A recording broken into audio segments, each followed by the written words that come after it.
Hello hello hello, कैसे हैं सब। तो अभी पिछले क्लास में हम लोग ने क्या किया, हम लोग ने पूरी की पूरी फोटोसिंथेसिस ख़त्म कर दी। Photosynthesis in higher plants. देखो, एक पेज नोट्स हैं। These are one page notes. Ma'am what do you mean by one page notes? मतलब ऐसे नोट्स जो आपने एक बार पढ़ लिए ना। देखो, क्योंकि जो जो क्लास अटेंड की है मेरी, है ना, 2 घंटा 40 मिनट की होगी। इट इज़ 2 घंटा 40 मिनट की क्लास है। पूरी की पूरी क्लास, पूरा का पूरा फोटोसिंथेसिस ख़त्म हो गया उसमें। पूरा का पूरा हम लोगों ने उसको एक एक करके पढ़ लिया। ठीक है, तो ये रहा पूरा फोटोसिंथेसिस। मीन्स एक एक पॉइंट देख रहे हो, एक एक डायग्राम, एक एक पॉइंट, एक एक साइकिल हम लोग ने करवाई है। मतलब समझ रहे हो? तो कितने अच्छे से ये वाला चैप्टर एक पेज में हो गया। तो उसी तरीके से आज हम लोग क्या करने जा रहे हैं, we are going to do respiration in plants. क्या करेंगे आज? आज हमारा क्लास क्या है? रेस्पिरेशन की क्लास है। आज हमारी रेस्पिरेशन की क्लास है। तो जल्दी से अपने जो जो आपके पास है कॉपी किताब, अगर आप नोट्स मेरे साथ बना रहे हैं then yes of course it is one of the bestest things. और क्या हो सकता है कि नहीं? ठीक है, चलो तो शुरू करते हैं रेस्पिरेशन इन प्लांट्स। शुरू करें। थोड़ा सा मोटा और थोड़ा सा पास। ठीक है, एक सेकेंड, इसको मैं मिटा देती हूँ और मुझे थोड़ा सा और मोटा चाहिए होगा। थोड़ा और मोटा, ये ठीक है ना? तो रेस्पिरेशन करने जा रहे हैं, रेस्पिरेशन इन प्लांट्स। किसका रेस्पिरेशन करने जा रहे हैं? प्लांट्स का रेस्पिरेशन करने जा रहे हैं। ठीक है, सब लोग तैयार है? सब लोग चलो अब शुरू करते हैं रेस्पिरेशन इन प्लांट्स। सब लोग ना भैया तैयार होके बैठना, ऐसे मत बैठना। कॉपी ले लो, पेन ले लो। हाँ, ये नोट्स अगर आप चाहो तो मुझे अगर आप कमेंट कर दो, यू कैन कमेंट। आप कमेंट कर दो उस वीडियो में, किसी भी वीडियो में आप कमेंट कर दो। तो इसके नोट्स की पीडीएफ मैं आपको पूरा तुरंत आपको डिस्क्रिप्शन बॉक्स में दे दूँगी। कहाँ दे मिलेगा आपको? डिस्क्रिप्शन बॉक्स में आपको मिल जाएगा। पहले आप लोग मांगो, ठीक है? आप लोग मांगो। अच्छा, चलो अब बात करते हैं रेस्पिरेशन इन प्लांट्स की। इसको थोड़ा और सुंदर लिख लेते हैं पहले। मैम आप अच्छा नहीं लिखते, आपकी हैंड राइटिंग तो बहुत ख़राब है। चलो कोई बात नहीं, है ना? Respiration in plants. एक्चुअली मेरी हैंड राइटिंग बहुत अच्छी है, मैं हर बार यही बोलती हूँ, बट ऑफ कोर्स यहाँ पे मेरी हैंड राइटिंग उतनी अच्छी नहीं बन पाती।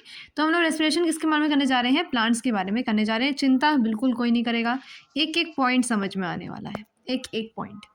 ठीक है, क्लियर? चलो now let's start. In higher plants जो होता है, देखो हायर प्लांट्स में क्या होता है, एयर क्या करता है? लीफ के थ्रू एंटर करता है। और यंग स्टेम्स, देखो लीव्स के थ्रू और यंग स्टेम्स के थ्रू एंटर करता है by the stomata and through the lenticels in older stems in which secondary growth has taken place. Ma'am समझ नहीं आया। देखो, मान लीजिए आपके पास एक पत्ती है, ठीक है? ठीक है, this is a leaf. Leaf में क्या होता है? इस लीफ में क्या होता है, हायर प्लांट जो होते हैं या तो वो लीफ से लेते हैं। मान लेते हैं, चलो हम लीफ का एग्जाम्पल ले रहे हैं। इसमें क्या होता है? एयर आती है ना? क्या आती है? एयर आती है। ऐसा यहाँ पर ऐसा क्या है कि वो एयर यहाँ पर आ पाती है? यहाँ पर मैम एक बहुत ही अच्छी चीज़ है, एक उसका नाम है, यहाँ पर है, होता है आपका स्टोमेटा होता है ना? स्टोमेटा होता है। तो मैम इस स्टोमेटा की वजह से क्या होता है कि जो एयर है वो लीव्स में आ पाती है। चलो मान लें अगर हम यंग स्टेम्स की बात करें, इसको थोड़ा छोटा कर लेते हैं क्योंकि दिस इज नॉट वर्स्ट। अरे यार,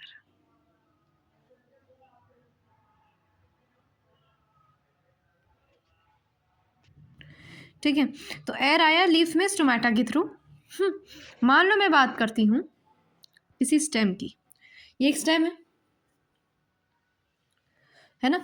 इन स्टेम्स में क्या होता है? इन स्टेम्स में होता है लेंटिकल्स। क्या होता है? इन स्टेम्स में होता है लेंटिकल्स। इन लेंटिकल्स के थ्रू क्या होता है? इन लेंटिकल्स के थ्रू एयर आती है। क्या आती है? हवा आती है, एयर आती है। ऐसे समझ में आ रहा है सबको? हम एक एक चीज़ बहुत ही ज़्यादा डिटेल में जाऊंगी मैं, ये बहुत ही डिटेल लेसन होते हैं मेरे, ऐसे लेसन्स नहीं होते हैं जिसमें हम लोग सिर्फ बेसिक बातें करके ख़त्म कर देते हैं। आप सोचिए एक एक प्रोसेस, एक एक चीज़ यहाँ डिस्कस होती है, मतलब एक एक चीज़, और यहाँ पे मीन्स एक एक डायग्राम को बनाया जाता है, एक एक साइंटिस्ट को छोड़ा नहीं जाता, मतलब कुछ भी नहीं छोड़ा जाता, इन सिंपल इन शॉर्ट बोल दूँ मैं, ठीक है। और जितने एक्स्ट्रा डिटेल्स हैं वो भी बताई जाती है। तो ठीक है, ये मैंने बोला लेंटिकल्स के थ्रू क्या होता है, एयर क्या होते हैं आता है, ठीक है, लेंटिकल्स के थ्रू।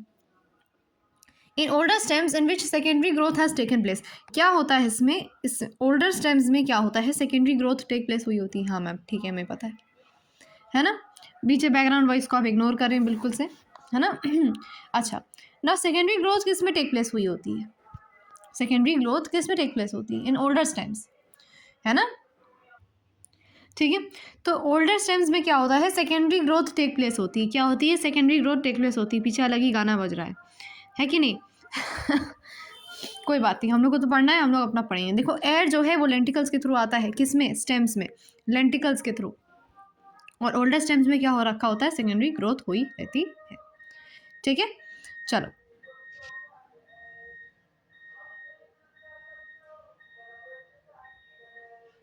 इसको भी मैंने छोटा कर लिया और यहाँ पे रख लिया। ये क्या है, ये स्टेम है कि नहीं, what is this, this is your stem. ये लिख देती हूँ मैं कि ये एक स्टेम है और ये क्या है, ये एक लीफ है कि नहीं। तो ये सब बेसिक चीज़ें आपको पता होनी चाहिए कि स्टेम हो गया, लीफ हो गया, उसमें से क्या हो रहा है।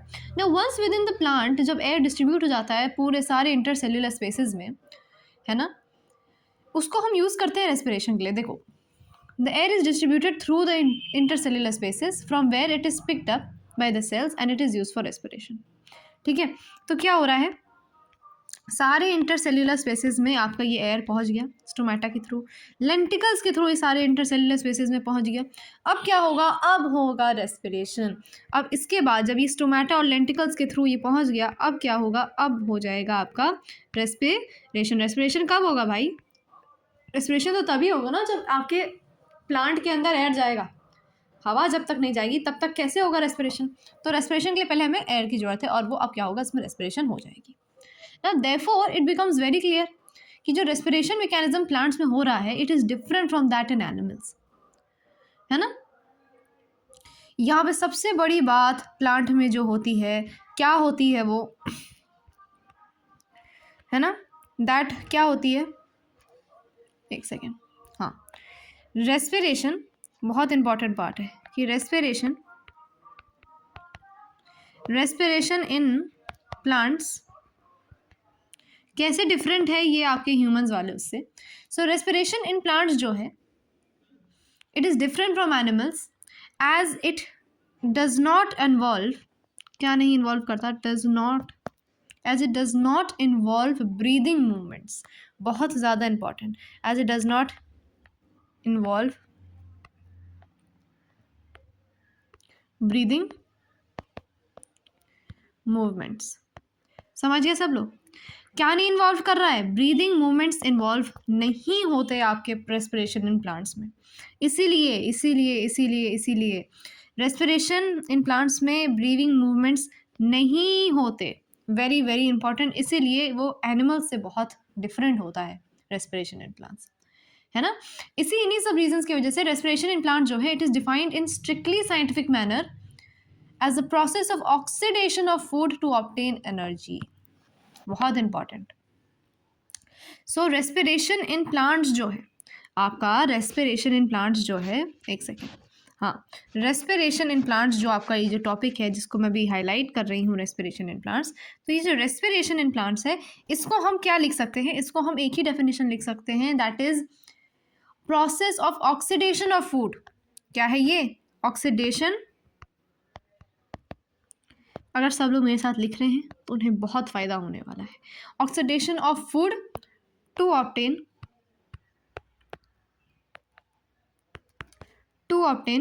एनर्जी।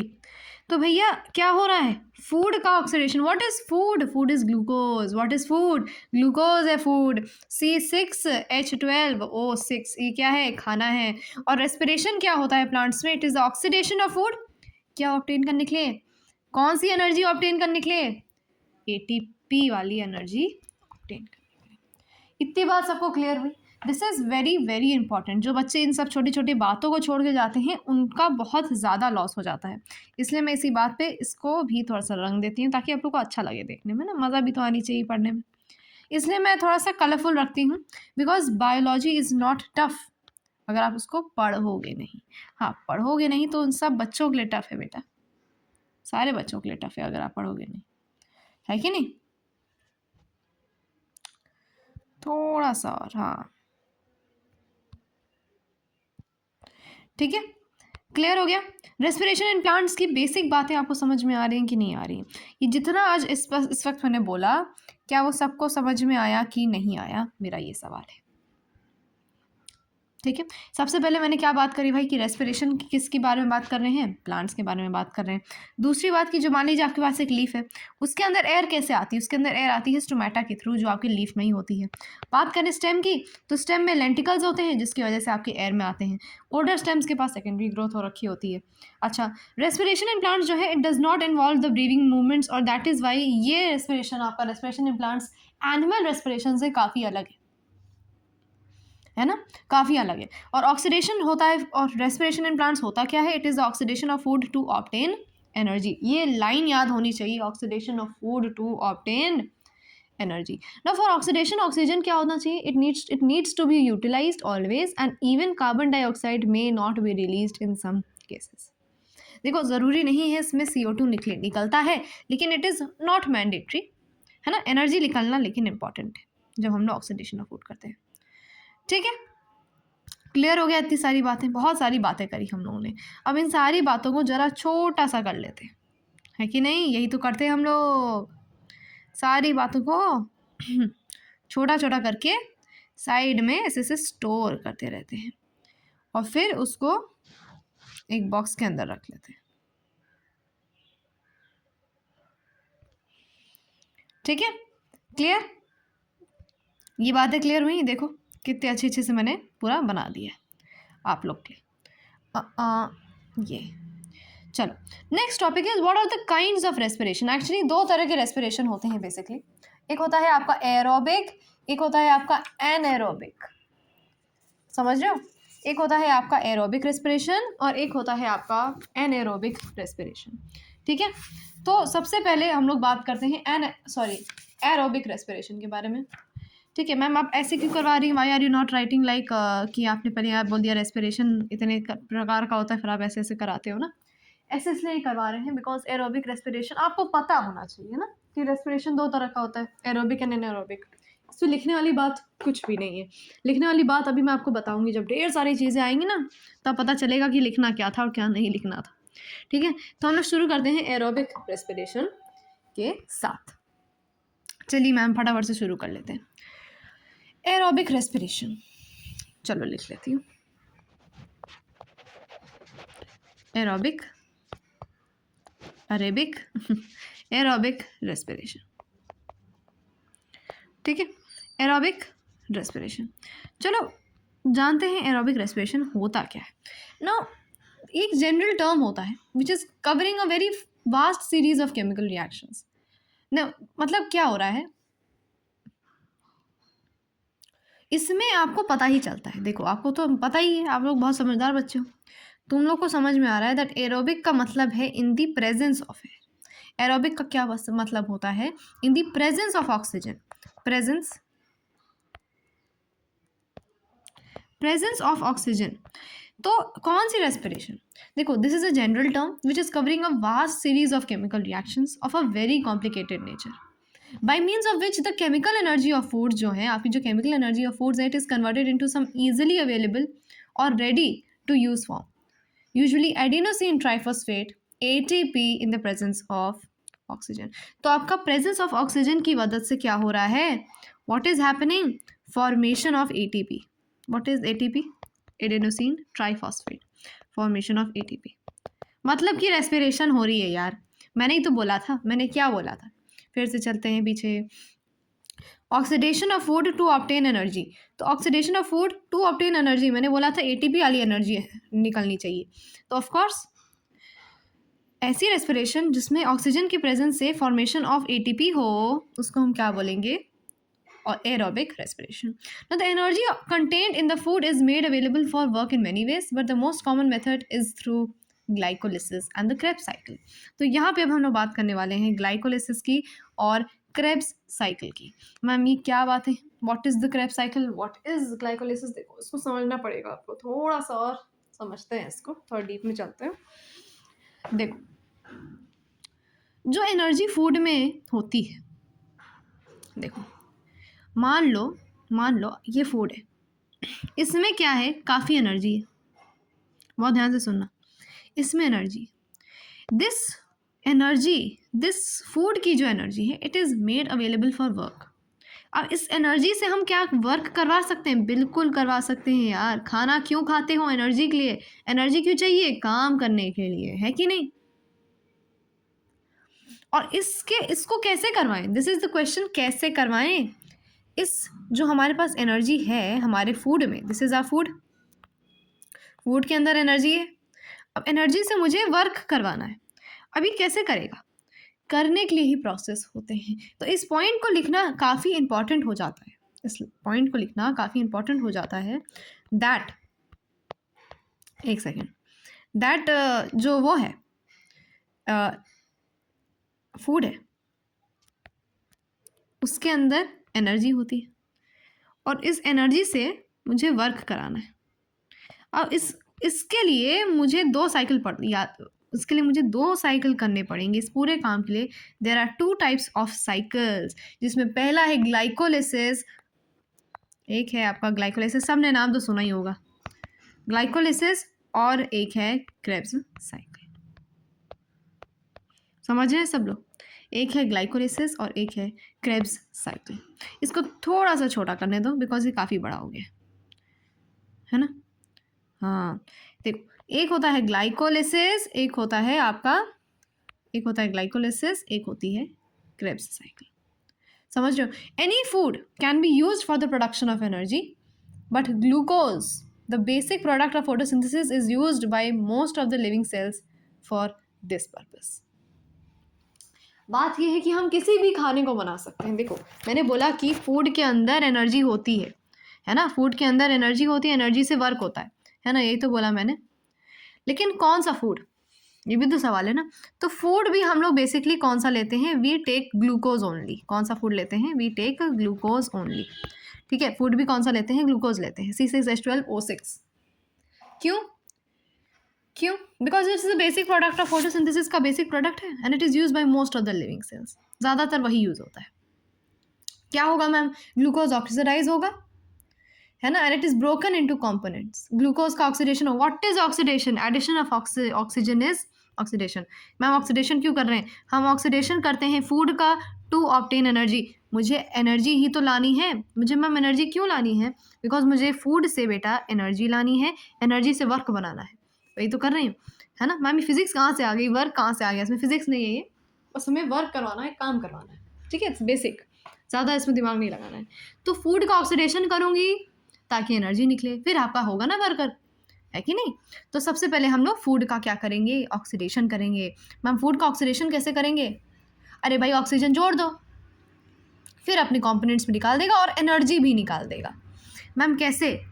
देखो अब समझो कैसे होगा। ये रहा ग्लूकोज का, मैं काफ़ी मस्त सा रिएक्शन लिखने जा रही हूँ, सब लोग मेरी बात ध्यान सुनिए। देखो मैंने बोला खाने के साथ C6H12O6 क्या कराना है? इसका ऑक्सीडेशन कराना है। क्या कराना है? ऑक्सीडेशन कराना है। तो मैंने ऑक्सीडेशन करा दी। मुझे पता है 6 ऑक्सीजन ही लगेगा और आप लोग उसको याद करो, ज़्यादा आपको वहाँ पे वो नहीं करने की ज़रूरत है। मैम हम तो वहाँ पे बैलेंसिंग करेंगे, नहीं। फिर क्या निकलेगा? 6CO2 + 6H2O। ये बहुत ही सिंपल रिएक्शन है, इसमें तो बिल्कुल ही मतलब आपको होना नहीं चाहिए दिक्कत। प्लस एनर्जी, कौन सी एनर्जी? ATP वाली एनर्जी, बिल्कुल सही कहा, ATP। ठीक है, क्लियर हो गया? हाँ मैम बिल्कुल समझ में आ गया। होता क्या है, बस इतना समझना है। ठीक है, होता क्या है, सिर्फ इतना समझ जाओगे, काम बन जाएगा। कितने मस्त रिएक्शन है। देखो हमने क्या किया, मैंने पहले हम लोग को पढ़ना पड़ेगा ना, हमें करना क्या है। हमें ऑक्सीडेशन करना है फूड का एनर्जी ऑब्टेन करने के लिए। क्यों एनर्जी चाहिए? वर्क बनाने के लिए। तो तो बस वही कर रहे हैं, फूड से एनर्जी बनाएंगे, एनर्जी से वर्क बनाना है। तो फूड का क्या करना पड़ेगा, ऑक्सीडेशन करना पड़ेगा। ऑक्सीडेशन किसका करेंगे, ग्लूकोज का करेंगे, because that is only the food which we are having. तो मैंने क्या किया, ऑक्सीडेशन किया, इसमें ऑक्सीजन जोड़ दिया, C6H12O6 plus 6O2 to form 6CO2 plus 6H2O plus energy जो मुझे चाहिए थी, मुझे मिल गई। ये मज़ा आ गई, ATP मिल गई हमको, हमें एनर्जी चाहिए थी, मुझे एनर्जी मिल गई। समझ रहे सब लोग, ये रिएक्शन सबको दिमाग में ऐसे बिल्कुल बिल्कुल ऐसे दिमाग में रहनी चाहिए। समझे, क्लियर? अच्छा, अब इसको मैं कर देती हूँ अगेन से छोटा, क्योंकि हम लोगों ने काफ़ी सारे पॉइंट्स पढ़ लिए इसमें। हाँ मैम, बहुत सारी पढ़ाई कर ली एक बार में, है कि नहीं? बहुत सारी पढ़ाई हो गई। ये बात, ये बहुत मज़ा आती है जब आप when you are so much dedicated, तो मज़ा बहुत आती है और एक उम्मीद भी बनती है।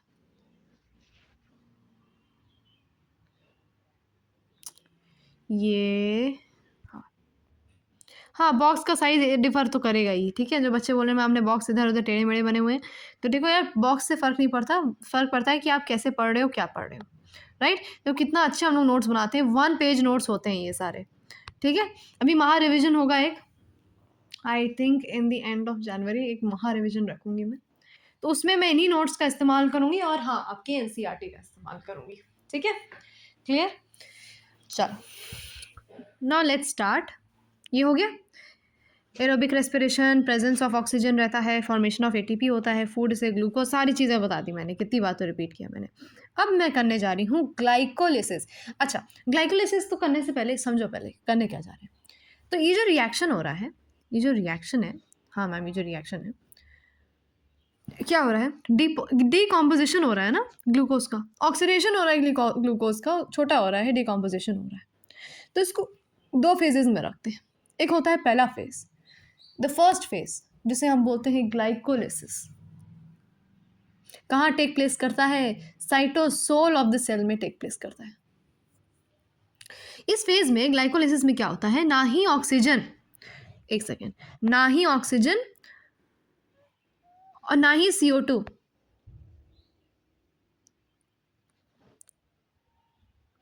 इसमें ना ही ऑक्सीजन का यूज होता है, ना ही CO2 और H2O प्रोड्यूस होते हैं। तो मैम हो क्या रहा है ना? तो इसीलिए इस स्टेप को हम एनाएरोबिक रेस्पिरेशन में भी बहुत ज़्यादा कॉमन रखते हैं, ठीक है। ग्लाइकोलिसिस इज कॉमन, ग्लाइकोलिसिस जो है, ग्लाइकोलिसिस, ये जो ग्लाइकोलिसिस है, it is common both in aerobic and anaerobic. क्यों? क्योंकि इसमें ना ही आपका ऑक्सीजन का कोई काम है, ऑक्सीजन ही ना ही यूज़ हो रहा है, ना ही ये दोनों प्रोड्यूस हो रहे हैं ना। तो हो क्या रहा है, समझेंगे क्या हो रहा है ना, समझेंगे क्या हो रहा है, ठीक है। लेकिन हमें क्या पता है क्या नहीं हो रहा है, what is not happening, what is not happening actually में, ना ही ऑक्सीजन का यूज़ हो रहा है, ना ही ये दोनों प्रोड्यूस हो रहे हैं, CO2 और H2O। That is why glycolysis क्या है, पहली बात तो ये फर्स्ट फेज है, दूसरी बात ये एनारोबिक और एरोबिक दोनों में ही बहुत ज़्यादा कॉमन है। सेकेंड फेज जो है वो है आपका क्रेब्स साइकिल। वो क्या है, क्रेब्स साइकिल, जिसमें ऑक्सीजन का यूटिलाइज भी हो रहा है, एनर्जी भी प्रोड्यूस हो रही है, and formation of CO2 and water is also taking place. कहाँ टेक प्लेस करता है, ये टेक प्लेस करता है माइटोकॉन्ड्रिया में, ये टेक प्लेस करता है साइटोसोल में। तो ये लिख लो इसी में, है ना, इसको मैं यहीं पे लिखना चाहती हूँ, साइटोसोल ऑफ सेल, इसमें टेक प्लेस करता है आपका ग्लाइकोलिसिस। ये हो गया, इसको मैं छोटा कर देती हूँ, ये कितना छोटा हो गया ये, और इसको मैंने रख दिया यहाँ पर। ये अच्छा लग रहा है, नहीं, इसको दूसरे कलर से कर देती हूँ।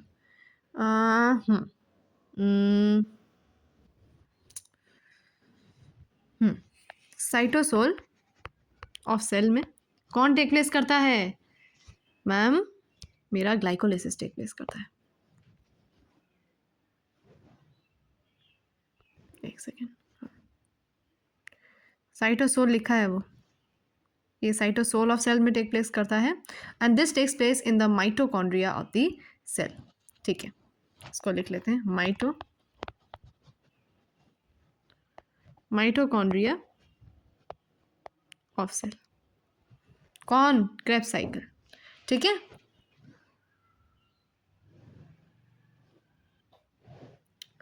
ठीक है, ये माइटोकॉन्ड्रिया, इसको और छोटा कर दिया, इसको यहाँ रख दो। नहीं, इसको यहीं पे रख देते हैं, है ना। हो गया, देखा कितना मस्त है। ग्लाइकोलिसिस क्या हो रहा है, साइटोसोल ऑफ द सेल, और क्रेब्स साइकिल कहाँ हो रही है, माइटोकॉन्ड्रिया ऑफ द सेल में।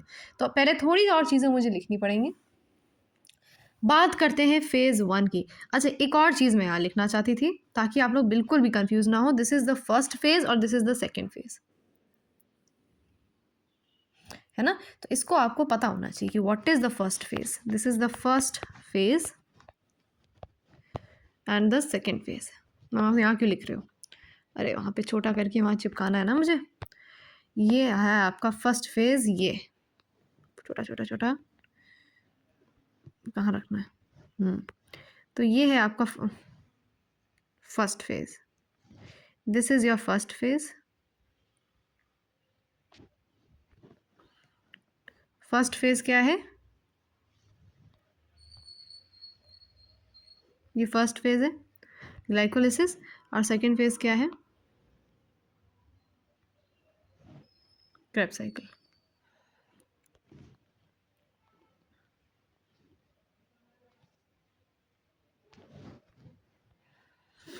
First and second phase. अब आते हैं फेज 1, दैट इज ग्लाइकोलिसिस। शुरू करें ग्लाइकोलिसिस, थोड़ा सा टाइम लेगा ग्लाइकोलिसिस, लेकिन बहुत मजा आने वाली है आपको ग्लाइकोलिसिस में, ठीक है। Now let's start with the phase number 1, that is glycolysis. What is glycolysis ma'am? Glycolysis तो एक बहुत ही ज़्यादा, आप जानती हैं, बिल्कुल किसी काम का वो नहीं है। इट इज़, नाउ एक लाइन लिखने जा रही हूँ फेज़ 1 ऑफ ग्लाइकोलिसिस के लिए, आप dedicated to glycolysis. What is dedicated to glycolysis? एक लाइन डेडिकेटेड है ग्लाइकोलिसिस के लिए। एक लाइन ये है कि it is common in aerobic, it is common in aerobic as well as anaerobic. It is common in aerobic and as well as anaerobic respiration, as neither oxygen is utilized। ये सारी चीज़ें बताई मैंने अभी आपको। and neither is CO2 और water formed, ठीक है। ये सारी चीज़ें मैंने आपको बता रखी हैं, है कि नहीं। It is common in aerobic and as well as anaerobic respiration, अभी तो बताया था मैंने एनारोबिक रेस्पिरेशन, क्योंकि ऑक्सीजन का यूटिलाइजेशन नहीं होता है और ना ही CO2 या H2O फॉर्म होते हैं, ठीक है। This is one very important statement for glycolysis.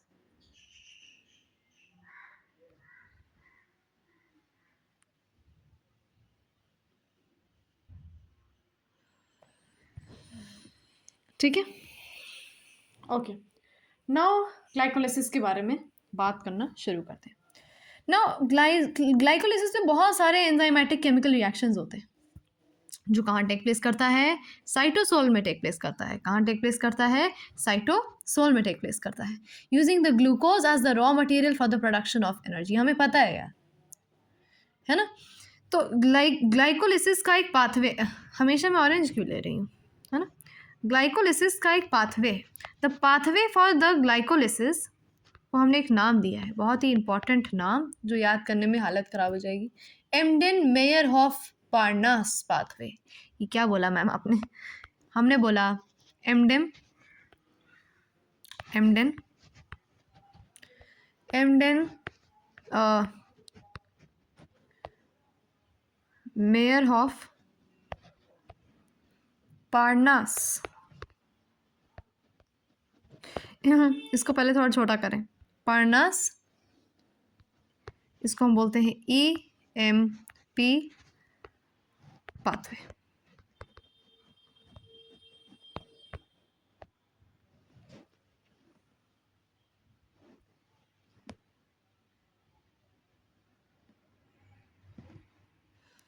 ठीक है। एमडेन मेयरहॉफ पार्नास पाथवे, जिसे हम EMP पाथवे भी बोलते हैं।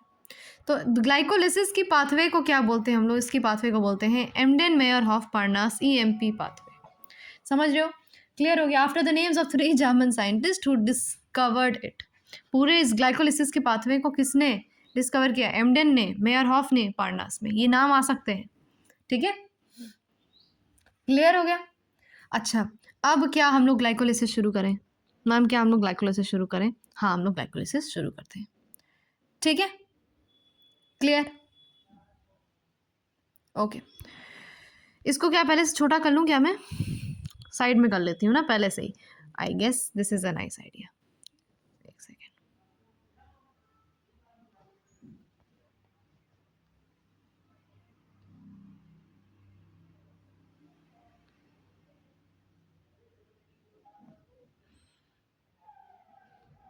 थोड़ा और छोटा।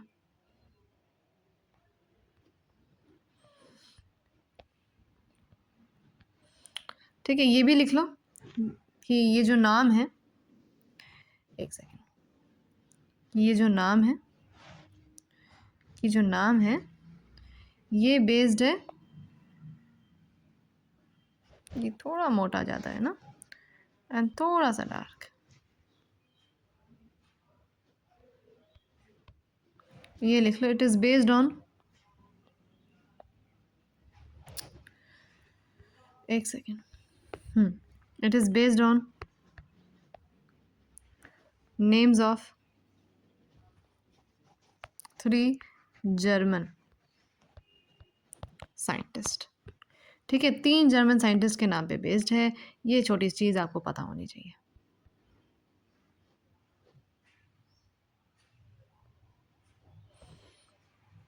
अच्छा, अब इसको मैं लगा दूं।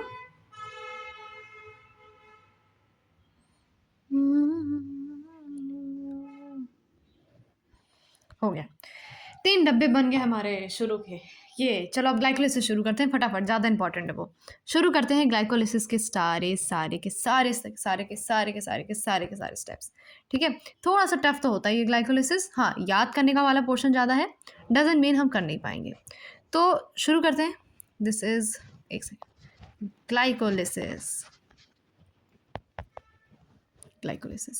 चलो, सो ग्लाइकोलिसिस में सबसे पहले क्या होगा मैम? ग्लूकोज ही तो होगा ना, क्योंकि हमें ग्लूकोज से ही सारा काम निकलवाना है अपना। ठीक है, हमें अपना सारा का सारा काम किससे निकलवाना है? हमें अपना सारा का सारा काम निकलवाना है ग्लूकोज से। ठीक है मैम, तो ये हम लोग ने ग्लूकोज से अपना सारा काम निकलवाने का सोचा। फिर उसके बाद हमने क्या किया, उसको हम क्या करेंगे? ऑक्सीडाइज करने जा रहे हैं मैम, ऑक्सीडाइज करूँगी मैं। उसके लिए मैंने क्या किया, उसके लिए हम लोगों ने क्या किया, अब क्या बन गया? Glucose 6 phosphate. क्या बन गया? ग्लूकोज 6 फॉस्फेट बन गया। बहुत ही गंदी हैंडराइटिंग आई है फॉस्फेट की, फिर से लिखने जा रही हूँ फॉस्फेट। तो ग्लूकोज 6 फॉस्फेट बन गया। क्या बन गया? Glucose 6 phosphate. समझिए सब लोग, ग्लूकोज के बाद क्या बन गया? ग्लूकोज 6 फॉस्फेट बन गया। मैं नहीं चाहती मैं ये वाला यूज़ करूँ बार बार, I will be making my own arrows. ठीक है, ओके। क्या हुआ? बीच में हो गया मैटर, कांड हो गया। मैम कौन सा कांड हो गया? बीच में ATP और ATP का भी तो हो गया ना। तो ये ATP और ये ADP, see the arrows, very very important, बहुत ज़्यादा इंपॉर्टेंट है। बीच बीच में जो ये सब होता रहेगा मैं उसके लिए ग्रीन इस्तेमाल करूँगी। और जितने भी आपके एंजाइम्स यूज़ हो रहे हैं, अब ग्लूकोज से तुम्हें ग्लूकोज से फॉस्फेट बनाना है, तो उसके लिए हम लोग कौन सा लेंगे? देखो, आपको अगर केमिस्ट्री याद हो थोड़ी, मेथ, एथ, प्रॉप, ब्यूट, पेंट, हेक्स, तो हेक्स के लिए क्या, 6 के लिए क्या होता था? हेक्स होता था। तो यहाँ भी 6 फॉस्फेट बन रहा है, तो यहाँ पे हेक्स नाम का कुछ होना चाहिए, दैट इज हेक्सोकाइनेज। क्या हो रहा है? हेक्सोकाइनेज निकल नहीं रहा है, it is the enzyme which is used. कौन सा एंजाइम है? हेक्सोकाइनेज इस्तेमाल हुआ है इस पूरे के पूरे स्टेप में। ग्लूकोज से ग्लूकोज 6 फॉस्फेट, जिसमें ATP से ADP बन रहा है, और हेक्सोकाइनेज इस्तेमाल हुआ है। और क्या निकला है? निकला है आपका मैग्नीशियम आयंस निकले। Mg++। ठीक है, मैग्नीशियम आइंस क्या हुए हैं, निकले हैं यहाँ से। क्लियर हो गया? इतना स्टेप सबको समझ में, ऐसे एक एक स्टेप करके चलेंगे, मज़ा आने वाली है, बहुत मज़ा आएगी। ठीक है, हाँ बहुत लंबा जाएगा, let me tell you the truth कि ये काफ़ी लंबा जाने वाला है। ओके, थोड़ा सा धीमे धीमे डाइजेस्ट करो, एक दिन में आपको सारी ग्लाइकोलिसिस समझ में नहीं आने वाली है।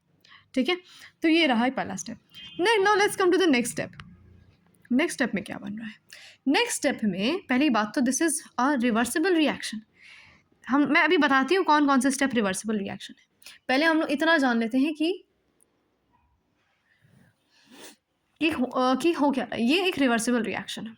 क्या हो रहा है, इसमें भी 6-फॉस्फेट बन रहा है कुछ। अरे भाई, ग्लूकोज से लेकिन फ्रक्टोज बन रहा है। अरे भाई क्या बात। तो फ्रक्टोज 6-फॉस्फेट क्या बना? फ्रक्टोज 6-फॉस्फेट क्या बना? फ्रक्टोज 6-फॉस्फेट।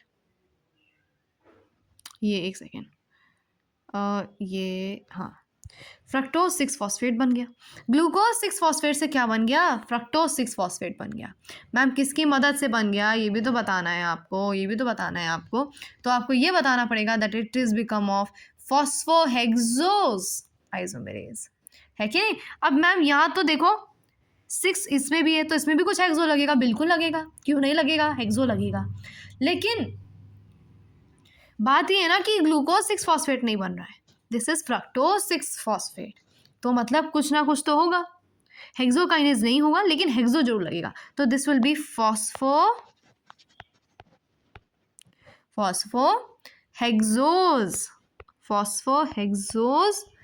आइसोमेरेज। क्या लगेगा? फॉस्फोहेक्सोज आइसोमेरेज। एक सेकेंड, मेरे साथ याद करो पहले बैठ के, पूरा याद करना ज़्यादा इंपॉर्टेंट है ना। समझा तो दे ही ले रही हूँ मैं, वो अलग चीज़ है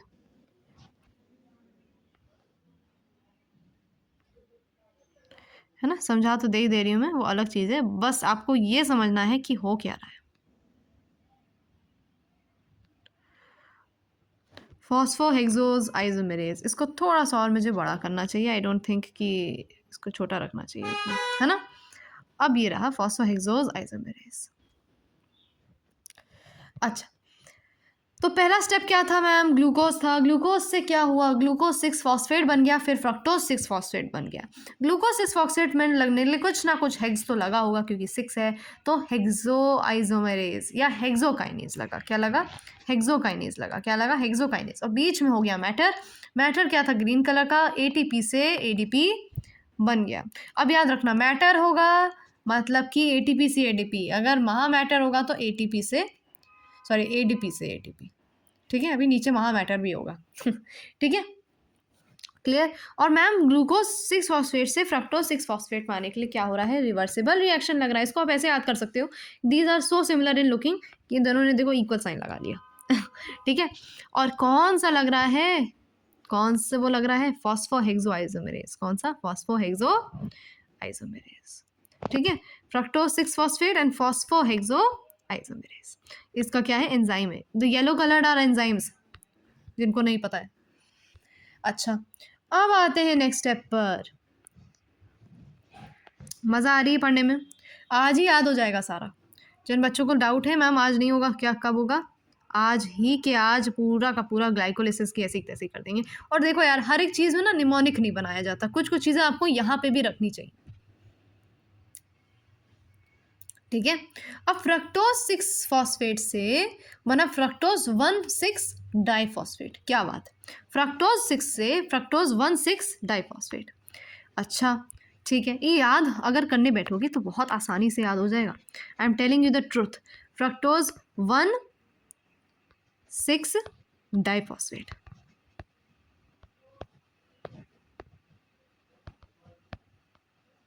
क्या हो रहा है? फ्रक्टोज 1,6-डाइफॉस्फेट। ये देखो,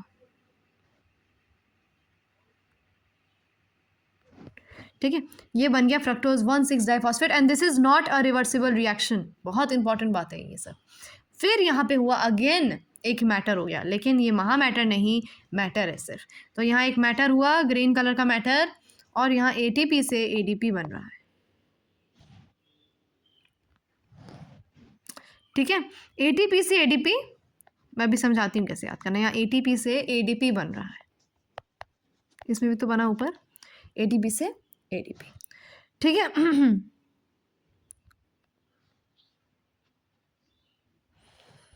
क्लियर। अब यहाँ आते हैं हम लोग अपना वो लिखने, कौन सा लगेगा, फॉस्फोहेक्सोकाइनेज, बहुत ही सिंपल है, फॉस्फोहेक्सोकाइनेज। इसको एक बार पढ़ने बैठोगे ना, आई am telling you, I am giving you a guarantee कि आपको याद हो जाएगा। अच्छा, और हर बायो पीरियड शुरू करने से पहले इस बार जो भी क्लास होगी हमारी, उसमें पहले हम लोग ग्लाइकोलिसिस को समझेंगे, ग्लाइकोलिसिस को पढ़ेंगे, ग्लाइकोलिसिस को रिवाइज करेंगे, पढ़ तो आज ही लेंगे, रिवाइज हर क्लास से पहले करेंगे, और फिर हम लोग आगे बढ़ेंगे, because glycolysis is such a thing जो आपको हमेशा आनी चाहिए, फॉस्फोहेक्सोकाइनेज। और इसमें हम लोग क्या निकाल रहे हैं, हम लोग कुछ निकाल भी रहे हैं क्या, अगेन हम लोग Mg++, ठीक है। अगेन आपका क्या क्या निकल रहा है, Mg++ निकल रहा है। फिर से आप ग्लूकोज से क्या बना, ग्लूकोज 6 फॉस्फेट, ग्लूकोज 6 फॉस्फेट से बना फ्रक्टोज 6 फॉस्फेट, फ्रक्टोज 6 फॉस्फेट से क्या आपका क्या बना, फ्रक्टोज 1,6 डाइफॉस्फेट। ग्लूकोज 6 फॉस्फेट में बनाने के लिए आपको यूज़ करना पड़ा हेक्सोकाइनेज और Mg++ निकला, एटीपी से एडीपी बन रहा है ना। आपको एक तरीका बताऊंगी एटीपी एडीपी वाला, अभी इसको छोड़ दो। फिर एक रिवर्सिबल रिएक्शन आता है ग्लूकोज 6 फॉस्फेट और फ्रक्टोज 6 फॉस्फेट, क्योंकि दोनों सिमिलर दिखते हैं, और उसके बीच में आपके आया है फॉस्फोहेक्सोज आइसोमेरेज, और फिर फ्रक्टोज 6 फॉस्फेट से फ्रक्टोज 1,6 डाइफॉस्फेट से फिर से कुछ एटीपी और एडीपी में कन्वर्जन हुआ, फिर Mg++ निकला अगेन, और फिर फॉस्फोहेक्सोकाइनेज निकला। क्लियर हो गया, क्लियर हो गया, बिल्कुल क्लियर हो गया। चलो अच्छा, एक सेकेंड रुको। हाँ, अब इसके बाद ठीक है, अब फ्रक्टोज 1,6 डाइफॉस्फेट से क्या बन रहा है, दिखाती हूँ क्या बन रहा है।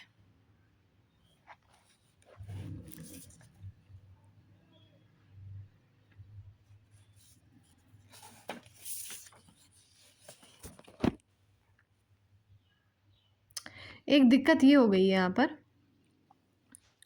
कि इसका एरो कुछ इस तरह नहीं, कुछ इसका एरो इस तरह बनना चाहिए,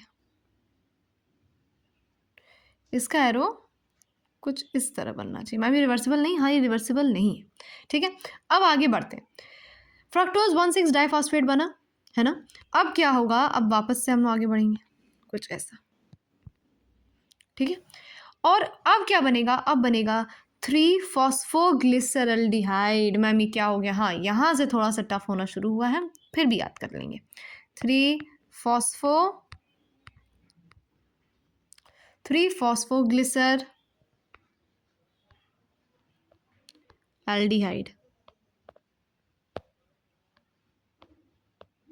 ठीक है। 3-फॉस्फोग्लिसरल्डिहाइड बन गया, 3-फॉस्फोग्लिसरल्डिहाइड बन गया आपका, ठीक है। कैसे बना मैम, कैसे बना, that is the main question कि बना कैसे। ये बना आपका एल्डोलेज की मदद से, किसकी मदद से, एल्डोलेज। क्या है ये, this is again an enzyme. यहाँ पे लिखूँ, यहाँ पे लिख लेती हूँ मैम, क्यों यहाँ पे लिखा आपने, एल्डोलेज, बताते हैं, ठीक है।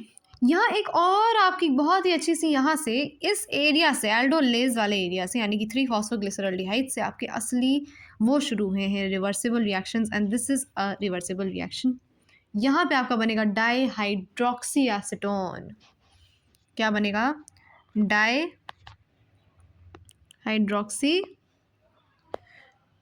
एसीटोन। यार इसको थोड़ा छोटा कर लेते हैं, डाईहाइड्रोक्सी एसीटोन क्या बन गया है, डाईहाइड्रोक्सी एसीटोन बन गया। क्या बन गया, डाईहाइड्रोक्सी एसीटोन। मैम ये दोनों क्या हैं, ये दोनों ही ट्रायोज के फॉस्फेट्स हैं। क्या हैं, both of these are triose phosphates. तो इसको मैं अलग कलर से लिख देती हूँ, क्या लिखना है मुझे, wait,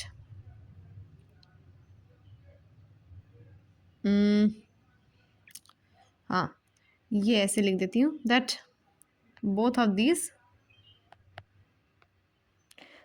of these are triose phosphates.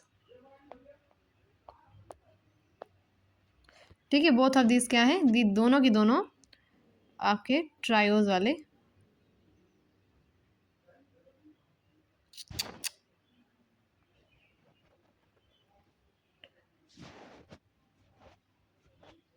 एक सेकेंड, हाँ, both of these are triose phosphates, जैसे लिखा है वैसे लिखे रहने दो। अच्छा, अब आगे बढ़ते हैं। देखो अब क्या हुआ, ग्लूकोज से glucose 6 phosphate, fructose 6 phosphate, fructose 1 6 diphosphate, फिर 3 फॉस्फोग्लिसरल्डिहाइड और डाईहाइड्रोक्सी एसीटोन। उसके बाद उसके बाद उसके बाद उसके बाद क्या हो रहा है, अब रिएक्शन हो रहे हैं रिवर्सिबल। तो अब ये आया एक रिवर्सिबल रिएक्शन फॉस्फोग्लिसरल्डिहाइड के साथ, और बन क्या गया, 1 3 डाईफॉस्फोग्लिसरल्डिहाइड। कितना सिंपल है, क्या है, 1 3 डाई फॉस्फो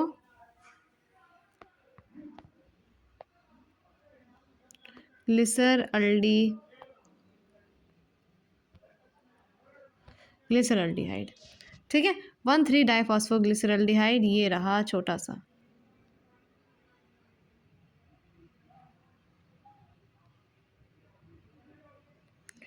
वन 3 डाईफॉस्फोग्लिसरल्डिहाइड बन गया आपका 3 फॉस्फोग्लिसरल्डिहाइड के बाद। कैसे बना, द मेन क्वेश्चन इज कैसे बना। इसको मैं एंजाइम नहीं है फिर भी येलो से लिख दे रही हूँ, या ऑरेंज से लिख देते हैं, चलो। बना आपके H3PO4 के एडिशन की वजह से। ठीक है, किसकी वजह से बना, H3PO4 के एडिशन की मदद से बना। क्लियर। अब वापस से नीचे चलो, बहुत लंबा मैम बन रहा है, कुछ तो गड़बड़ है और मुझे याद नहीं होगा। सबको ये लग रहा है ना, लेकिन आप एक बार पढ़ोगे ना आपको याद हो जाएगा। 1 3 डाईफॉस्फोग्लिसरल्डिहाइड के बाद आपका क्या बनेगा, क्या बनेगा मैम, क्या बनेगा, आप ही बता दीजिए क्या बनेगा। क्या होगा आपका 1 3 डाईफॉस्फोग्लिसरिक एसिड बन जाएगा। ग्लिसरल्डिहाइड के बाद क्या बनता है यार, ग्लिसरिक एसिड ही तो बनता है। तो क्या बनेगा, 1 3 डाईफॉस्फोग्लिसरिक एसिड, डाईफॉस्फोग्लिसरिक एसिड, 1 3 डाईफॉस्फोग्लिसरिक एसिड। ठीक है, 1 3 डाईफॉस्फोग्लिसरिक एसिड। अच्छा, अब ये हो गया। ठीक है मैम, बहुत सारे स्टेप्स हो गए हैं ग्लाइकोलिसिस के, फाइनली हम लोग के बहुत सारे स्टेप्स हो चुके हैं। अब आपका 1 3 डाईफॉस्फोग्लिसरिक एसिड बना। अब सिंपल यार, अब सिंपल, लेकिन हम इसके लिए इससे पहले ये देख लें कि ग्लिसरल्डिहाइड से फॉस्फोग्लिसरिक एसिड कैसे बना, है ना। It became because of diphosphoglyceraldehyde dehydrogenase. Ma'am ये क्या बोल रही हैं आप, जी बिल्कुल। ठीक है, अब लिखने जा रही हूँ मैं डाईफॉस्फोग्लिसरल्डिहाइड हाइड्रोजिनेज।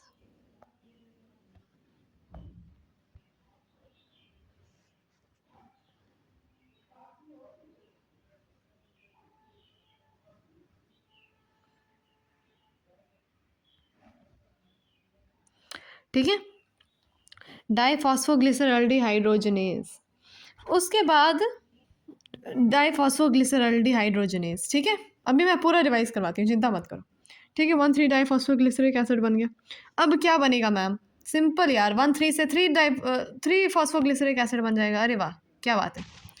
ठीक है, 1 3 से क्या बन गया, 1 3 से बन गया 3 फॉस्फोग्लिसरिक एसिड। क्या बन गया, 3 फॉस्फो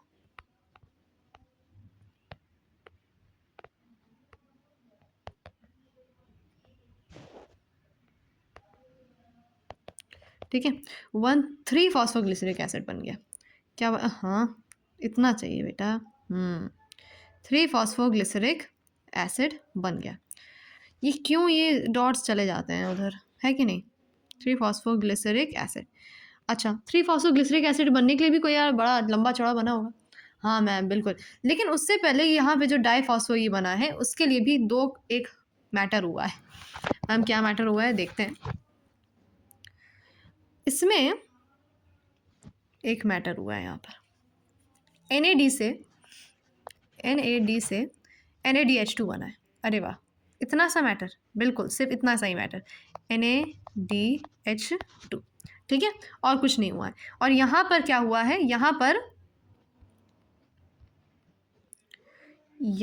पर भी एक मैटर हुआ है, छोटा सा मैटर। यहाँ ADP से ATP बनाया जा रहा है, ठीक है, यहाँ ADP से ATP बनाया जा रहा है, और यहाँ निकल क्या रहा है, और यहाँ कौन सा वो है यहाँ phosphoglyceric acid kinase,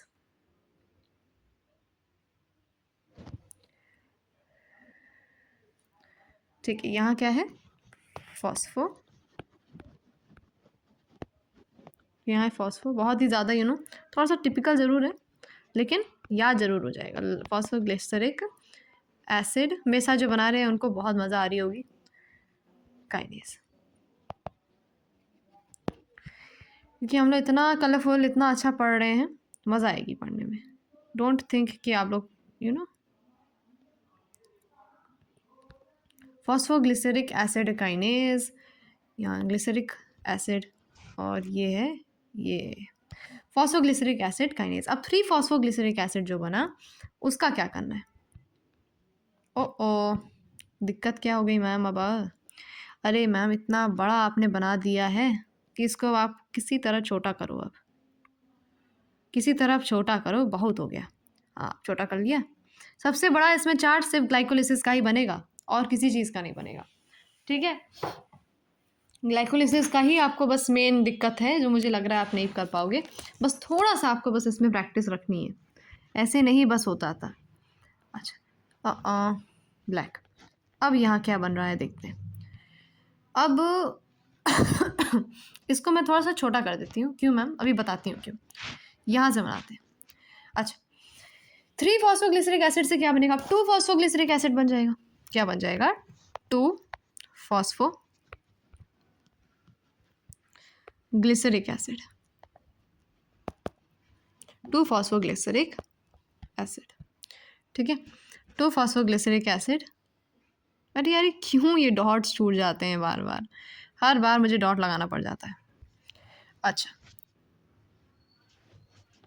phosphoglyceric acid, ना 2 फॉस्फोग्लिसरिक एसिड बनने के बाद क्या बनेगा, एक्चुअली 2 फॉस्फोग्लिसरिक एसिड से 3 फॉस्फोग्लिसरिक एसिड से जो 2 फॉस्फो बना है उसके लिए लगा है फॉस्फोग्लाइसरोम्यूटेज, लेकिन उसके लिए लिखने की ज़रूरत नहीं, लेकिन फिर भी अगर आप चाहो तो मैं आपके लिए लिख दे रही हूँ, है ना, कि फॉस्फोग्लाइसरोम्यूटेज।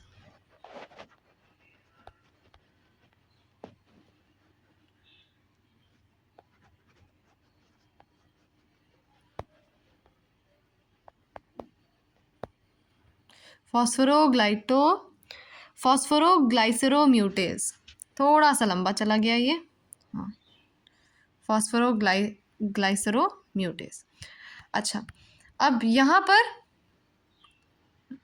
पर भी क्या है, 2 फॉस्फोग्लिसरिक एसिड से 2 फॉस्फोइनोल पायरुविक एसिड बन रहा है, और वो भी बेटा क्या है, 1 सेकेंड, 1,3 मुझे लग रहा है मैंने एक गड़बड़ करी है, वो है 1,3 से 3 में आना है, नहीं गड़बड़ नहीं, ठीक है ना। 2 फॉस्फोग्लिसरिक एसिड से हम लोग बनाएंगे, ये रहा 2 फॉस्फोइनोल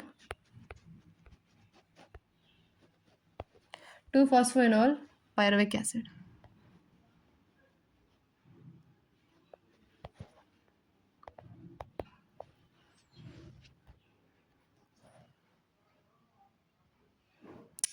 अब तो मैं इसको लेकर ही रहूँगी, ये क्यों नहीं आ रहा है मुझे तो समझ नहीं आ रहा है। अब आया,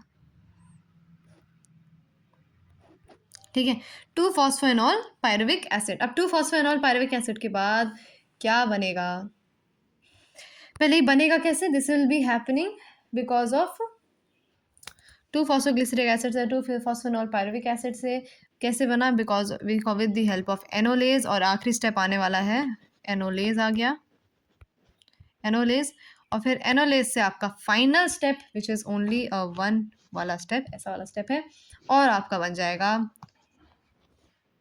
पायरुविक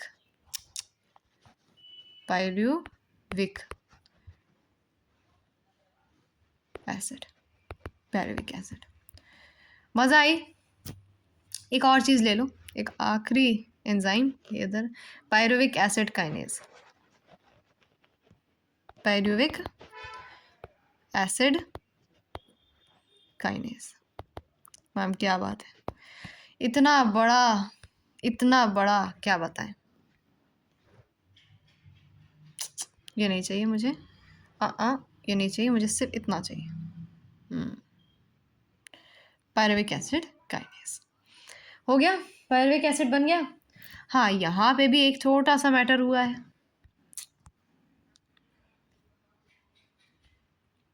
एडीपी से एटीपी।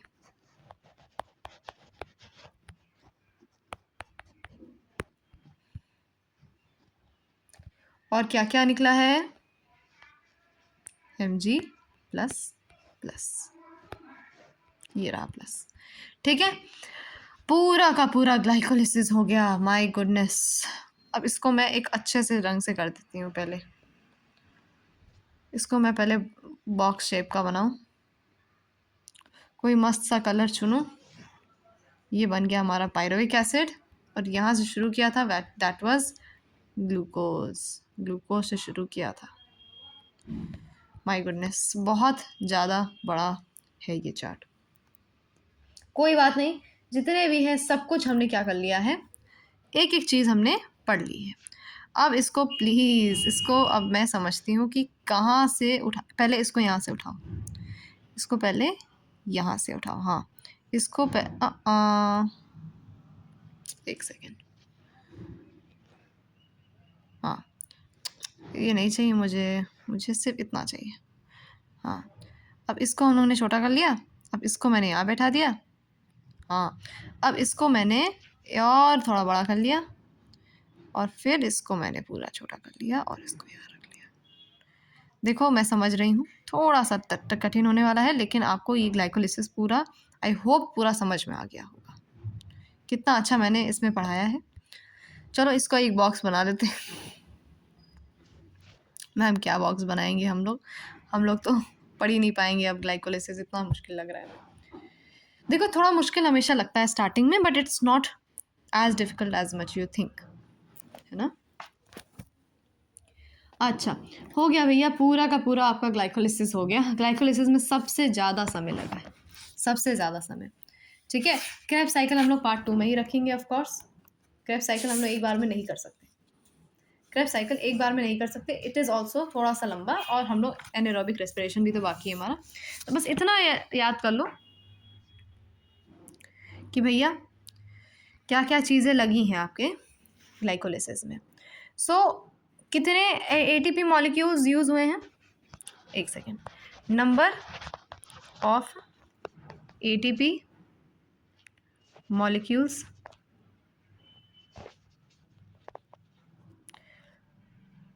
कंज्यूम्ड। अब ये लिखने जा रहे हैं कि हम लोग एक एक चीज़ को बनाने में कितने एटीपी मॉलिक्यूल्स आपके कंज्यूम हुए, number of ATP molecules consumed, ठीक है।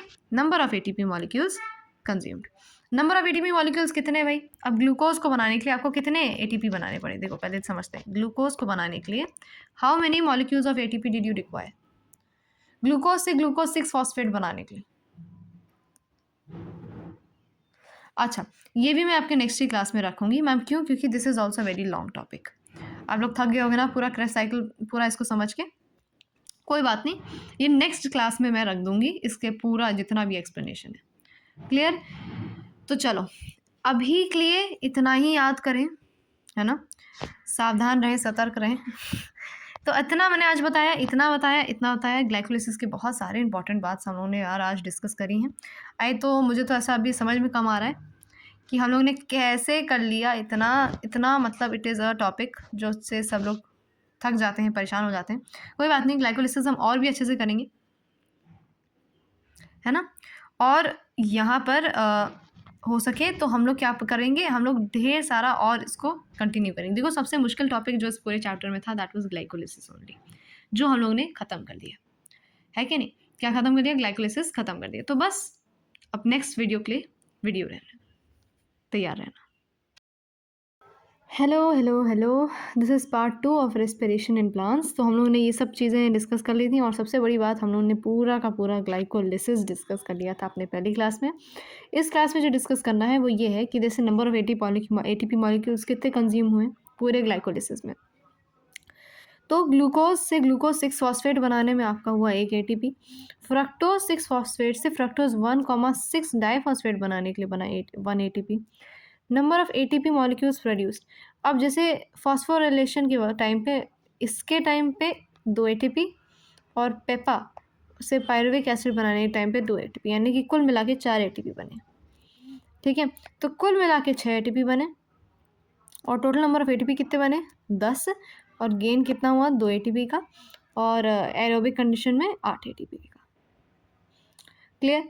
तो आज हमको शुरू करना है फेज़ 2। जैसे फेज़ 1 क्या था, ग्लाइकोलिसिस था। फेज़ 2 क्या होगा, क्रेब्स साइकिल होगा। तो फेज़ 1 इज़ ग्लाइकोलिसिस, जिसमें हम क्या कर रहे हैं, ऑक्सीडेशन कर रहे हैं।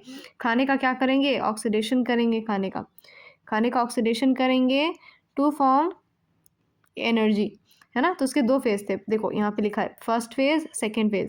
पहला फेज़ था glycolysis, second phase is Krebs cycle. तो अब क्या शुरू होने वाला है, सेकेंड फेज़, फेज़ नंबर 2। और फेज़ नंबर 2 क्या है, फेज़ नंबर 2 इज, इसको लाल से, सॉरी, तो फेज़ 2 को हम रखने वाले हैं एज क्रेब्स साइकिल। ठीक है, तो अब पढ़ने जा रहे हैं फेज़ 2। शुरू करें।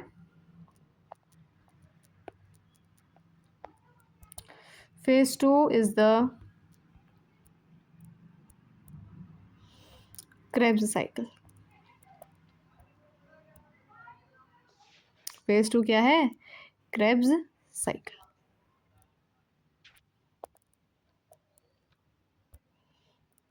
ठीक है, Krebs cycle is the phase 2. ये रहा Krebs cycle. Phase 2 is Krebs cycle. Now इसको हम ट्राई कार्बोक्सिलिक एसिड साइकिल भी बोलते हैं। क्या बोलते हैं, क्रेब्स साइकिल को what do you all say, Krebs cycle को मैं आपका tricarboxylic acid, carboxylic acid नहीं, tricarboxylic acid, tricarboxylic acid cycle भी बोलते हैं। क्या बोलते हैं, ट्राई कार्बोक्सिलिक एसिड साइकिल। ठीक है, क्या बोलते हैं, ट्राई कार्बोक्सिलिक एसिड साइकिल भी बोलते हैं इस पूरे के पूरे साइकिल को। Try carboxylic acid is the Krebs cycle. अच्छा, now this cycle includes a series of chemical changes through which pyruvic acid is completely broken down to CO2 and H2। अब बहुत इंपॉर्टेंट बात मेरी ध्यान से सुनो, ये जो पायरुविक एसिड बना, ये पायरुविक एसिड बना था हमारे एंड में, ग्लाइकोलिसिस के पूरे एंड में हमारा क्या बना, पायरुविक एसिड बना, है ना। अब इस पायरुविक एसिड को मुझे क्या बनाना है, इसको मुझे CO2 में और H2O में ब्रेक डाउन करना है ना। क्यों मैम, ऐसा क्यों करना है, बिकॉज हमें क्या करनी है, ऑक्सीडेशन करनी है ना इसकी। तो CO2 में और H2O में हमें ब्रेक डाउन करना है ताकि हमें एनर्जी मिल जाए। ठीक है, with an uptake of oxygen. ठीक है, and will release, and will release energy. एक सेकेंड, इसको मैं कर देती हूँ ऑटो रोटेट से लैंडस्केप वाले मोड पे, अभी हिलेगा नहीं, है ना। Which is stored as ATP। ठीक है, ऑक्सीजन का हमें क्या करना है, यूज़ करना है, और ये दोनों निकालने हैं पायरुविक एसिड से। इन दोनों का, पायरुविक एसिड का ब्रेकडाउन करके मुझे ये दोनों बनाने हैं। ठीक है, जब ये दोनों बना लिए तब क्या निकालेंगे, energy in the form of ATP। ठीक है, मोस्ट ऑफ द जो आपके स्टेप्स थे वो सर हैंस ए क्रेब्स ने बताए थे। उनको इस चीज़ के लिए, क्रेब्स साइकिल बताने के लिए नोबेल प्राइज़ भी मिला था 1953 में।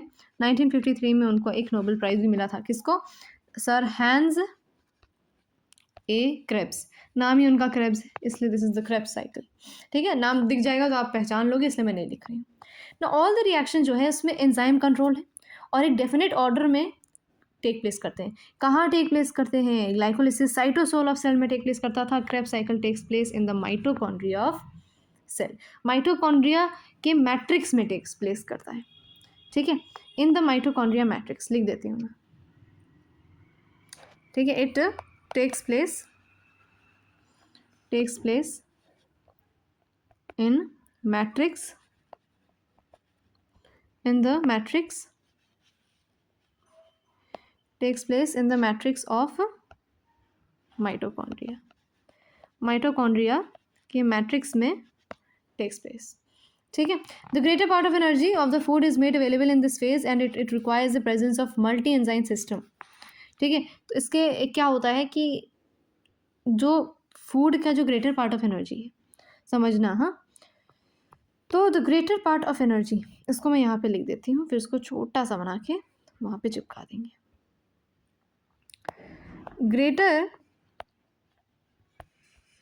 द ग्रेटर पार्ट, जो the greater part of energy of food, है ना, खाने का जो ग्रेटर पार्ट ऑफ एनर्जी है ना, उसको हम क्या करते हैं, इस पूरे फेज में लाते हैं और एक मल्टी एंजाइम सिस्टम इस्टेब्लिश करते हैं। और इस पूरे सिस्टम को हम एक नाम दे देते हैं, बहुत ही इंपॉर्टेंट नाम दे देते हैं। और व्हाट इज़ द नेम, यहाँ पे छोटा कर लिया, और अब इसका नाम लिखने जा रही हूँ जो हाईली इंपॉर्टेंट है, हाईली इंपॉर्टेंट। इट इज़, एक second, it is pyruvic acid dehydrogenase complex. बहुत ही ज़्यादा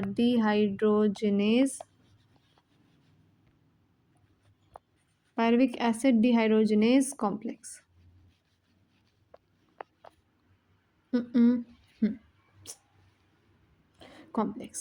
ठीक है। पायरुविक एसिड डिहाइड्रोजनेज कॉम्प्लेक्स है ये पूरा का पूरा आपका, है ना। और इसको पूरे कॉम्प्लेक्स का एक नाम दिया गया है, समझ रहे हैं ना आप लोग, पूरे कॉम्प्लेक्स को क्या दिया गया, एक नाम दिया गया है, ठीक है। The Krebs cycle. Now this enzyme complex includes enzymes, जैसे बहुत सारे एंजाइम्स, जैसे पायरुविक एसिड डिकार्बोक्सिलेज है, लिपोइल डिहाइड्रोजनेज है, और 6 कोफैक्टर्स भी हैं, बहुत सारे कोफैक्टर्स हैं, कोएंजाइम है, थाइमाइन है, NAD है, लिपोइक एसिड है, FAD है, Mg++, बहुत सारे। Now the acetyl CoA,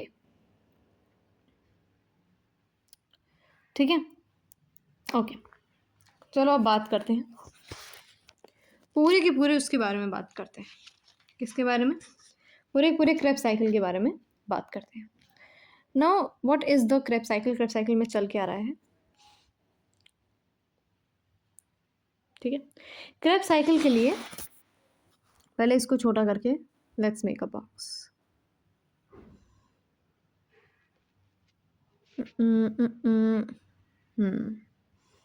ये है आपका phase 2 of the Krebs cycle.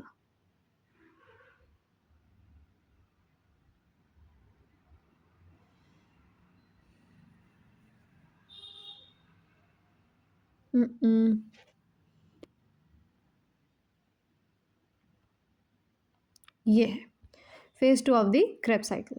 तो देखो कितना अच्छा बन गया। अब मैं एक पिक्चर ऐड अप करना चाहूँगी आप लोग के लिए, वेट। तो ये है आपका पूरा का पूरा Krebs cycle. See the Krebs cycle. चलो आपको अब क्रेब्स साइकिल समझाई जाए। बहुत ही अच्छी क्रेब्स साइकिल की पिक्चर है ये, मतलब इट्स अ नाइस पिक्चर।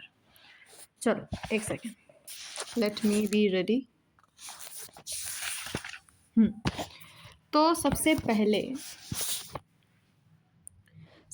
है आपके पास पायरुविक एसिड, है ना। पायरुविक एसिड ही बना था आपके इसमें। तो पायरुविक एसिड ने क्या क्या किया, उसने एसिटिल कार्बोक्सिलेज CoA बनाया, ठीक है। एसिटल CoA बनाया और CO2 निकाला। उसने NAD से NADH2 बनाया। उसके बाद क्या हुआ, एसिटल CoA गया, है ना। इसने साइट्रिक एसिड बनाया। साइट्रिक एसिड से इसने क्या किया, इसने सिस एसोनिटिक एसिड बनाया, जिसमें उसने एक H+ लेकर उसने आइसोसाइट्रिक एसिड बनाया। फिर उसके बाद फिर से एक मैटर हुआ, NAD और NADH2 बन गया। और फिर बना आपका ऑक्सैलोसाइक्लिक एसिड, फिर आपका अल्फा कीटोग्लूटरिक एसिड बना जिसमें उसने कार्बन डाइऑक्साइड निकाला ऑक्सैलोसाइक्लिक कार्बोक्सिलेज के साथ। फिर से NAD और NADH2 में प्रॉब्लम हुई, मैटर हुआ और स्यूकिनाइल COA बना। फिर उसके बाद आपका क्या बन गया, स्यूकिनिक एसिड बन गया, स्यूकिनिक डिहाइड्रोजनेज, फिर बन गया आपका फ्यूमेरिक एसिड, और फिर बन गया मैलिक एसिड, और फिर बन गया oxalo acetic acid. So this was the what, this is the Krebs cycle which is operated in the mitochondrial matrix. Clear? Mitochondrial matrix में क्या हो रहा है आपका, Krebs cycle take place करता है. Now we will talk about a very important topic. हम कौन से टॉपिक के बारे में बात करेंगे, इलेक्ट्रॉन ट्रांसपोर्ट सिस्टम। किसके बारे में बात करेंगे आज हम, अब बात करने जा रहे हैं इलेक्ट्रॉन ट्रांसपोर्ट सिस्टम के बारे में। ठीक है, सो इलेक्ट्रॉन ट्रांसपोर्ट सिस्टम को समझने के लिए again I will be putting up one picture, और इस पिक्चर को मैं कर दूंगी थोड़ा सा, इसको कर दूंगी थोड़ा सा छोटा एंड इनसाइड। ठीक है, ये हो गया थोड़ा छोटा और थोड़ा inside.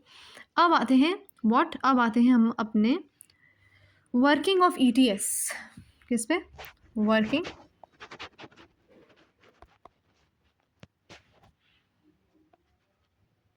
Working of ETS, electron transport system. ठीक है, अब क्या होगा, हाइड्रोजन आइटम जो है they will be removed from the substrates. ठीक है, अच्छा इसको मैं वर्किंग ऑफ ETS के लिए एक बॉक्स बना दे, इसके लिए बन जाएगा आपका एक बॉक्स कुछ इस तरह का, है ना। वर्किंग ऑफ ETS को समझने के लिए हमें इसको थोड़ा सा ना इन अलग ही उसमें रखना पड़ेगा।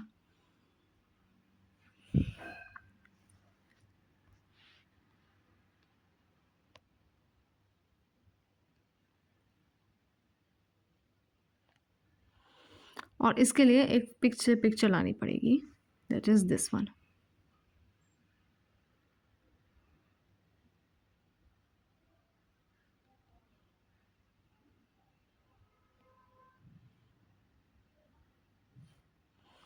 ये है आपका ETS, और इसको हम रख देते हैं अपने बॉक्स में।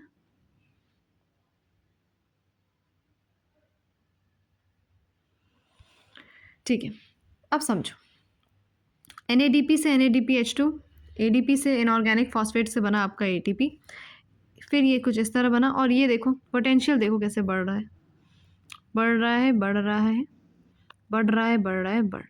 ठीक है। पोटेंशियल नीचे आते आते क्या हो जाएंगे, इलेक्ट्रॉन ट्रांसपोर्ट सिस्टम में बढ़ जाएंगे। सिर्फ इतना ही बताना चाहते हैं, ठीक है, क्लियर, ओके।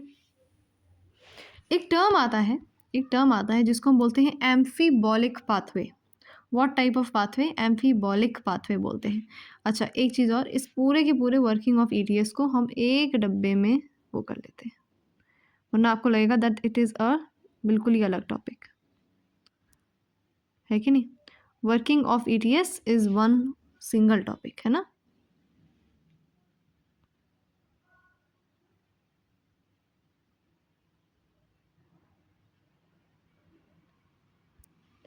ये रहा वर्किंग ऑफ ETS। अच्छा, now let's come to one of the topic that is amphibolic pathway. एक टर्म है एम्फीबॉलिक, एक सेकेंड, एम्फीबॉलिक पाथवे। क्या है ये एम्फीबॉलिक पाथवे, क्या बोलता है एम्फीबॉलिक पाथवे। देखो पहली बात तो ये समझो कि ये एम्फीबॉलिक जो टर्म है एम्फीबॉलिक पाथवे, ये टर्म किसने दिया था। एम्फीबॉलिक पाथवे जो टर्म है वो दिया था आपके B डेविस ने। किसने दिया था, B डेविस। किसने दिया था, B डेविस ने दिया था। कब दिया था, 1961 में दिया था, है ना। It is a biochemical pathway that involves both anabolism and catabolism. ये लाइन हद से ज़्यादा इंपॉर्टेंट है। क्या है एम्फीबॉलिक पाथवे क्या है, इट इज़ अ बायोकेमिकल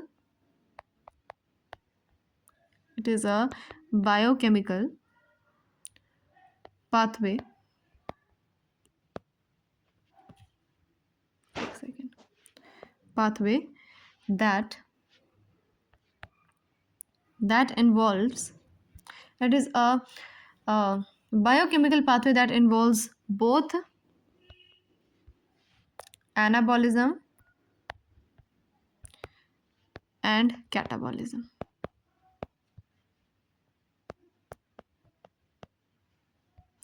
ठीक है, amphibolic pathway is a biochemical pathway that involves both anabolism and catabolism.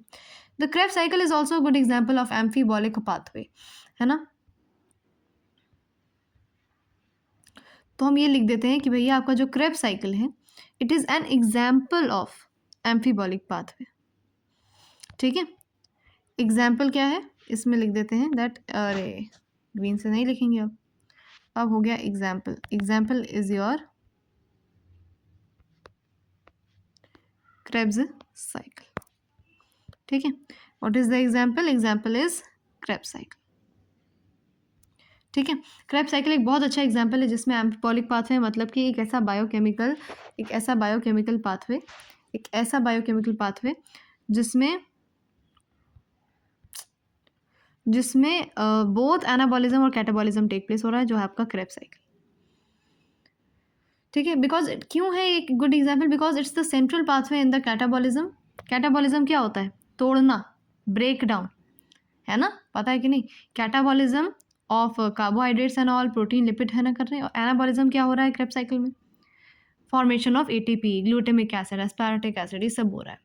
ठीक है, so this is amphibolic pathway. इसको मैंने कर लिया छोटा.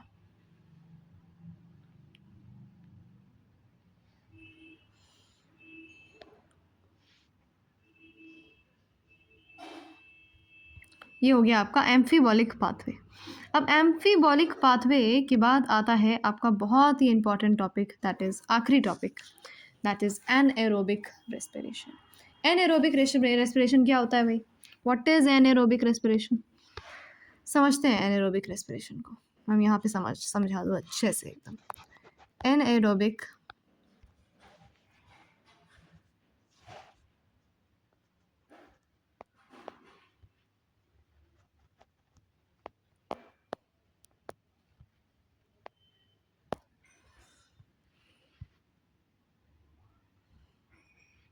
ठीक है, क्या पढ़ने जा रहे हैं अब? एनएरोबिक रेस्पिरेशन पढ़ने जा रहे हैं. अब यार एनएरोबिक का मतलब तो पता ही, कार्बन डाइऑक्साइड तो प्रोड्यूस होगा, atmospheric oxygen is not used. Anaerobic में क्या हो रहा है? Oxygen is not used. Simple, आपका एटमॉस्फेरिक ऑक्सीजन जो है वो इस्तेमाल नहीं हो रहा है, लेकिन कार्बन डाइऑक्साइड बन रहा है. and that is this is called the anaerobic respiration, that is the respiration without air, है ना, respiration without air. now anaerobic respiration is the only method of respiration जिसमें in many क्या होता है, fungi जो है anaerobic respiration करते हैं. ठीक है, जो एनाएरोबिक रेस्पिरेशन है, बहुत ध्यान से मेरी बात समझो. एनाएरोबिक रेस्पिरेशन जो है, इसको ये कर लिया मैंने. एनाएरोबिक रेस्पिरेशन जो है वो ज़्यादातर कहाँ पे यूज़ होते हैं? Used by fungi. फंजाई बहुत इस्तेमाल करते हैं इस टाइप ऑफ रेस्पिरेशन को. फंजाई बहुत इस्तेमाल करते हैं, और इसको हम कहते क्या है? इसको हम बोलते हैं फर्मेंटेशन हो रहा है. क्या बोलते हैं? फर्मेंटेशन. ठीक है, फर्मेंटेशन.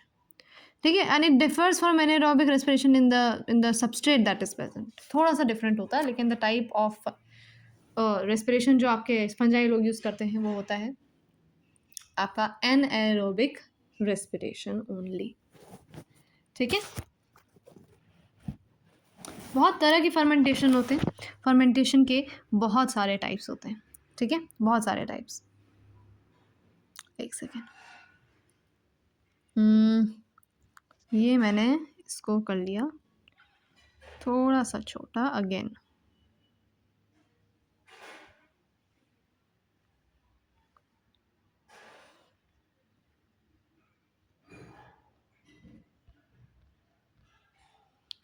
ठीक है, देखो 1 पेज नोट्स बनते हैं हमारे, बहुत ही इफेक्टिव नोट्स होते हैं. ठीक है, आप इन्हीं नोट्स को पढ़ के चले जाइए, आपको फुल मार्क्स मिल जाते हैं. ठीक है, एक मिनट। बहुत तरीके के फर्मेंटेशन होते हैं, टाइप्स ऑफ फर्मेंटेशन। हम लोग इन सारे टाइप्स को मैं आपको बता देती हूँ क्या होते हैं। एक सेकेंड, वेट अ मिनट। ठीक है, तो ये रहा, this is what, this is aerobic respiration के फर्मेंटेशन के टाइप्स हैं। ये किसके टाइप्स हैं? फर्मेंटेशन के टाइप्स हैं। चलो समझते हैं फर्मेंटेशन के क्या क्या टाइप्स हैं। आपको सिर्फ इतना ही जानना ज़्यादा इंपॉर्टेंट है कि कितने टाइप की फर्मेंटेशन होते हैं। एक होता है अल्कोहलिक फर्मेंटेशन, एक होता है लैक्टिक फर्मेंटेशन, एक होता है, उसके अंदर होते हैं आपके होमोफर्मिक फर्मेंटिव एंड हेट्रोफर्मेंटिव, और एक होता है आपका ब्यूटरिक एसिड फर्मेंटेशन, और एक होता है एसिटिक एसिड फर्मेंटेशन। इसके अंदर का पढ़ना है तो आप पढ़ सकते हो, नोट्स में है, well it's not important and it's not coming in your exams. ठीक है, अब पूरे चैप्टर का आखिरी topic. Now what is the आखिरी टॉपिक? आखिरी topic is respiratory quotient. Wow, अब पढ़ लेते हैं।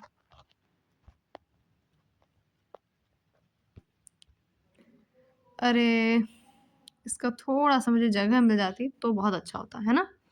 जगह मैं बहुत है, आप जगह क्यों नहीं यूज़ कर रहे हो? जगह देखो है तो बहुत, लेकिन मुझसे यूज़ नहीं हो पा रहा है। देखो, respiratory quotient,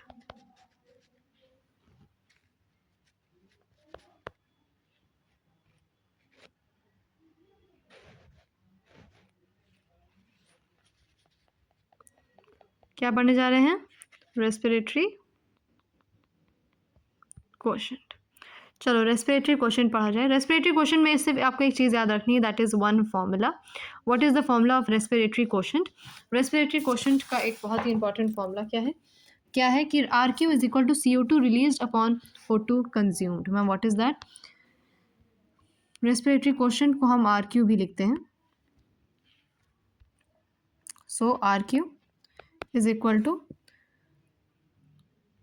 CO2 released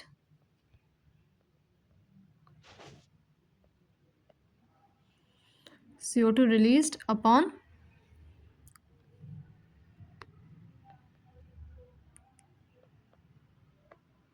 O2 consumed।